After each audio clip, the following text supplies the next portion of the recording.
দিৱসত আপোনালোক সকলোকে মোৰ তৰফৰ পৰা আন্তৰিক অভিনন্দন জনাইছোঁ। আজি মই এই ৰাষ্ট্ৰীয় বিজ্ঞান দিৱসত মই বিজ্ঞান আৰু ভাৰতীয় জ্ঞান পদ্ধতি সম্পৰ্কে কিছু কথা আগবঢ়াব বিচাৰিছোঁ। Science and Indian knowledge system হৈছে এক বিশাল আৰু গভীৰ জ্ঞানৰ ভাণ্ডাৰ, যি হাজাৰ হাজাৰ বছৰৰ পৰম্পৰা আৰু অভিজ্ঞতাৰ ওপৰত প্ৰতিষ্ঠিত।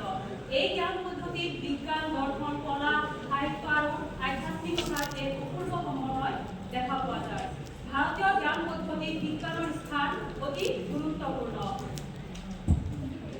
প্ৰাচীন ভাৰতীয় ঋষি মুনিসকলে জ্যোতিষ শাস্ত্ৰ, চিকিৎসা, গণিত, ধাতুবিদ্যা আৰু পৰিৱেশ বিজ্ঞানৰ দৰে বহুতো ক্ষেত্ৰত অভূতপূৰ্ব অৱদান আগবঢ়াইছে। উদাহৰণস্বৰূপে আৰ্যভট্ট, চৰক, ভূস্ৰুত আদি মহান পণ্ডিতসকলে তেওঁলোকৰ গৱেষণা আৰু আৱিষ্কাৰৰ জৰিয়তে বিজ্ঞানৰ ক্ষেত্ৰত এক নতুন উন্মোচন কৰিছিল। আধুনিক বিজ্ঞানৰ সৈতে ভাৰতীয় জ্ঞান পদ্ধতিৰ সংযোগ স্থাপন কৰাটো আজিৰ দিনত খুবেই প্ৰয়োজন। প্ৰাচীন জ্ঞানৰ পুনৰুদ্ধাৰ আৰু ইয়াৰ বৈজ্ঞানিক ভিত্তিৰ অধ্যয়নে আমাক নতুন দিশ নিৰ্দেশনা দিব পাৰে।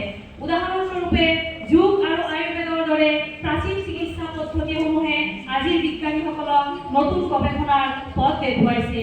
শেষত মই এইটো ক'ব বিচাৰিছোঁ যে ভাৰতীয় জ্ঞান পদ্ধতি হৈছে আমাৰ পূৰ্বপুৰুষসকলৰ এক অমূল্য দান।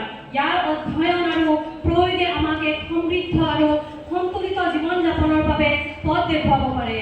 বিজ্ঞান আৰু ভাৰতীয় জ্ঞান পদ্ধতিৰ মিলনেই হ'ব ভৱিষ্যত বিজ্ঞানৰ এক নতুন দিশ। এইখিনি আছিল মোৰ